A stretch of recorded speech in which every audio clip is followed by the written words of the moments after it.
ശബരിമല സ്വർണ്ണപ്പാളി പീഡവിവാദത്തിലെ centre point Unnikrishnan Potti.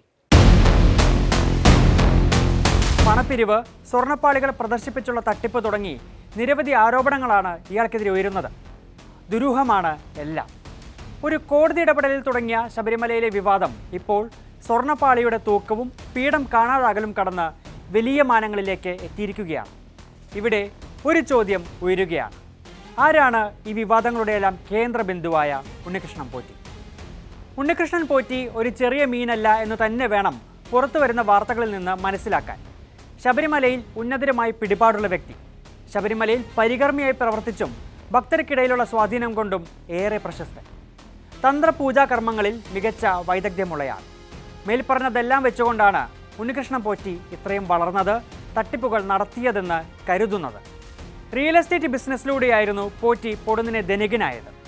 അതിന് പുറമെ ശബരിമലയെയും ഉണ്ണികൃഷ്ണൻ പോറ്റി ഉപയോഗിച്ചതായാണ് കണക്കാക്കപ്പെടുന്നത്. ഇതര സംസ്ഥാനങ്ങളിലെ അയ്യപ്പ ഭക്തരിൽ വലിയ സ്വാധീനമാണ് ഇയാൾക്കുള്ളത്. ക്ഷേത്രത്തിൽ അന്നദാനം നടത്താനും മറ്റും ഇയാൾ ഇതര സംസ്ഥാന ഭക്തരിൽ നിന്നും പണം വാങ്ങിയതായും വെളിപ്പെടുത്തലുകളുണ്ട്.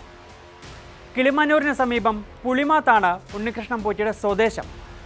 ചെറുപ്പകാലം തൊട്ടേ നാട്ടിലെ ക്ഷേത്രങ്ങളിൽ ഇയാൾ പൂജയും മറ്റുമായി ബന്ധപ്പെടുമായിരുന്നു.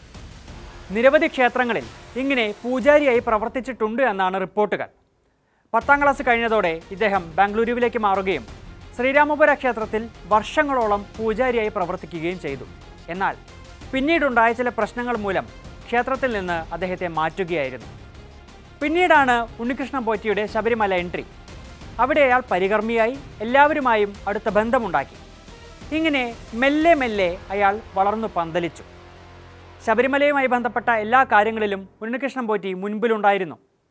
അന്യസംസ്ഥാന അയ്യപ്പ ഭക്തരും സന്നിധാനവും തമ്മിലുള്ള ഒരു പാലമായിരുന്നു ഇയാൾ. അന്യസംസ്ഥാനങ്ങളിൽ നിരവധി ധനികരായ അയ്യപ്പ ഭക്തന്മാരുണ്ട്.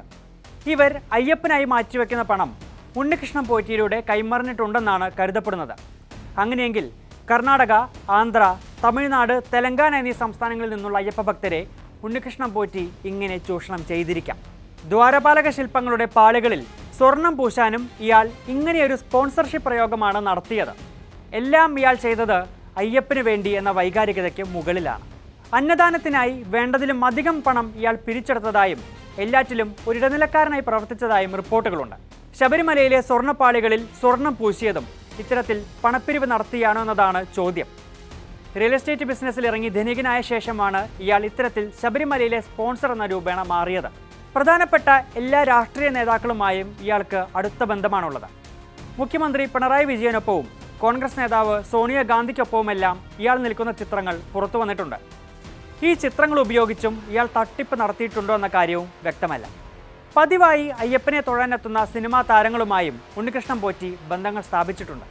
2019 അറ്റകുറ്റപ്പണിക്കായി ഇയാളുടെ പക്കൽ കൊടുത്തുവിട്ട സ്വർണ്ണപ്പാളികൾ കാണിച്ച ജയറാമിനെ വിശ്വസിപ്പിക്കുകയും പൂജയിൽ പങ്കെടുപ്പിക്കുകയും ചെയ്തതാണ് ഇതുമായി ബന്ധപ്പെട്ട പുതിയ ട്വിസ്റ്റ്. നടൻ ജയറാമിൻ്റെ ചെന്നൈയിലെ വീട്ടിലും അമ്പത്തൂരിലെ ഫാക്ടറിയിലും ഇയാളെത്തി പൂജ നടത്തി. തൻ്റെ സ്വപ്നത്തിൽ ജയറാം വന്നുവെന്നും നിങ്ങൾ തന്നെ പൂജ ചെയ്യണമെന്നും പറഞ്ഞാണ് ജയറാമിനെ ഇയാൾ സ്വാധീനിച്ചത്. ജയറാമിനെ കൂടാതെ ഇത്തരത്തിൽ മറ്റാരെയെങ്കിലും ഭക്തിയുടെ മറവിൽ ഇയാൾ കരുവാക്കിയിട്ടുണ്ടോ എന്നാണ് ഇനി അറിയാനുള്ളത്. ഇതിൻ്റെ എല്ലാം പിന്നിലെ ലക്ഷ്യം എന്തായിരുന്നുവെന്ന്? അതോ ഉണ്ണികൃഷ്ണൻ പോറ്റിയുടെ പിന്നിൽ ഇനി മറ്റാരെങ്കിലും ഉണ്ടോ?